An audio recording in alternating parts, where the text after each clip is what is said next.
नमस्कार. साप्ताहिक महाराष्ट्र या विशेष कार्यक्रमात मी शिबानी जोशी आपलं स्वागत करते. घेऊया आढावा महाराष्ट्रातल्या ठळक घडामोडींचा. राज्यात लवकरच सुमारे 70,000हून अधिक पदांची नोकर भरती प्रक्रिया नव्या पद्धतीनं राबवली जाणार आहे. मुख्यमंत्र्यांच्या अध्यक्षतेखाली झालेल्या बैठकीत याविषयीचे निर्देश देण्यात आलेत. पाहूया याबाबतचा विशेष वृत्तांत. राज्यात सुमारे 70,000हून अधिक पदांची नोकर भरती टप्प्याटप्प्याने केली जाणार आहे. यात महाराष्ट्र लोकसेवा आयोगामार्फत सुमारे 50,000 पदं तर आयोगाबाहेरील 20,000 पदं भरली जाणार आहेत. ही भरती प्रक्रिया राबवताना आवश्यक कौशल्य, सेवा प्रवेश, पात्रता आणि कामाच्या स्वरूपानुसार निर्णय घेण्याचे निर्देश मुख्यमंत्र्यांनी सेवा प्रवेश नियमावली सुधारणेसंदर्भातल्या झालेल्या बैठकीत दिले.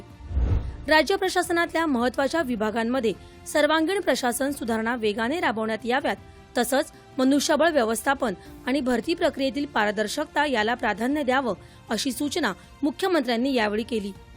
भरती प्रक्रियेत अनावश्यक कागदपत्र आणि विलंब टाळण्यासाठी ऑनलाईन तसंच डिजिटल पडताळणी प्रारूप विकसित करण्यावर भर देण्याच्या सूचनाही मुख्यमंत्र्यांनी संबंधित अधिकाऱ्यांना केल्या आहेत. ॲडव्हान्टेज विदर्भ 2026च्या माध्यमातून विदर्भाच्या सर्वांगीण विकासासाठी ठोस प्रयत्न होत असल्याची माहिती मुख्यमंत्र्यांनी दिली. महिंद्रा अँड महिंद्रा कंपनीसोबतच्या सामंजस्य करारामुळे नागपूरमध्ये ऑटोमोबाईल उद्योगाचं पदार्पण झाल्याचंही त्यांनी अधोरेखित केलं. पाहूया याविषयीचं खास वृत्त. ॲडव्हान्टेज विदर्भ 2026चे उद्घाटन केंद्रीय मंत्री नितीन गडकरी आणि मुख्यमंत्री देवेंद्र फडणवीस यांच्या हस्ते झाले.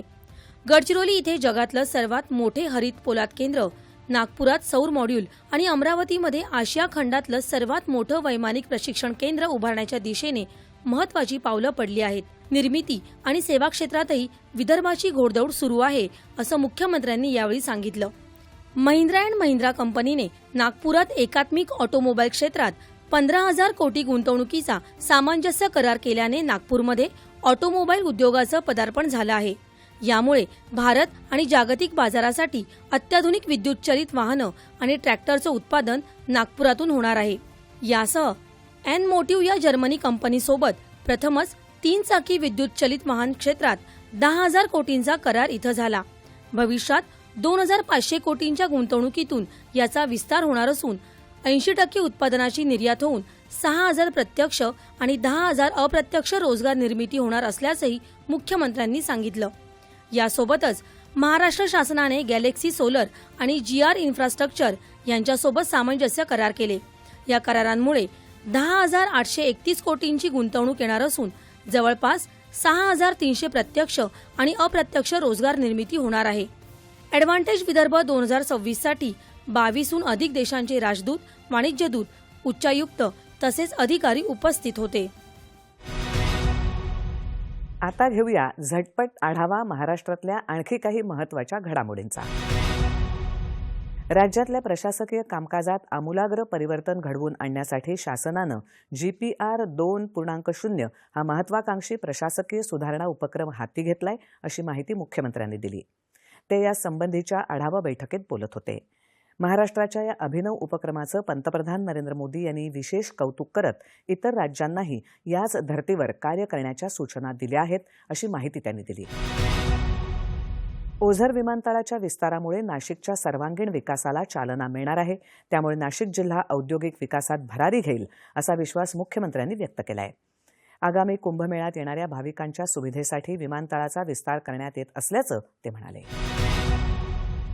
पुरंदर विमानतळासाठी महाराष्ट्र औद्योगिक विकास महामंडळाच्या माध्यमातून कालमर्यादेत भूसंपादन पूर्ण करून विमानतळ विकासाचा मोठा टप्पा पार करावा, असे निर्देश मुख्यमंत्र्यांनी दिले आहेत.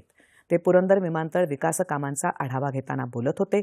पुरंदर विमानतळाची निर्मिती भविष्यातल्या पुणे शहराची गरज डोळ्यासमोर ठेवून करावी, असंही त्यांनी यावेळी सांगितलं. कॅनडाच्या आर्थिक आणि तांत्रिक सहकार्यामुळे महाराष्ट्रातल्या पायाभूत विकासाला नवी दिशा मिळेल, असा विश्वास मुख्यमंत्र्यांनी व्यक्त केला. मुख्यमंत्र्यांनी कॅनडा इन्फ्रास्ट्रक्चर बँकेचे मुख्य कार्यकारी अधिकारी डॉ. सेबास्टियन यांच्याशी दूरदृश्य प्रणालीद्वारे संवाद साधला. महिंद्रा अँड महिंद्रा कंपनीला इंडोनेशियाकडून आजवरची सर्वात मोठी निर्यात ऑर्डर मिळाल्याबद्दल मुख्यमंत्र्यांनी कंपनीचं कौतुक केलं आहे. ही महाराष्ट्रासाठी अभिमानास्पद बाब असून त्यामुळे ऑटोमोबाईल उत्पादन केंद्र म्हणून नाशिकचा स्तर आणखी उंचावला आहे, असं मुख्यमंत्र्यांनी म्हटलं आहे. याबरोबरच आजचा साप्ताहिक महाराष्ट्र कार्यक्रम संपला. पुन्हा भेटूया पुढच्या कार्यक्रमात. नमस्कार.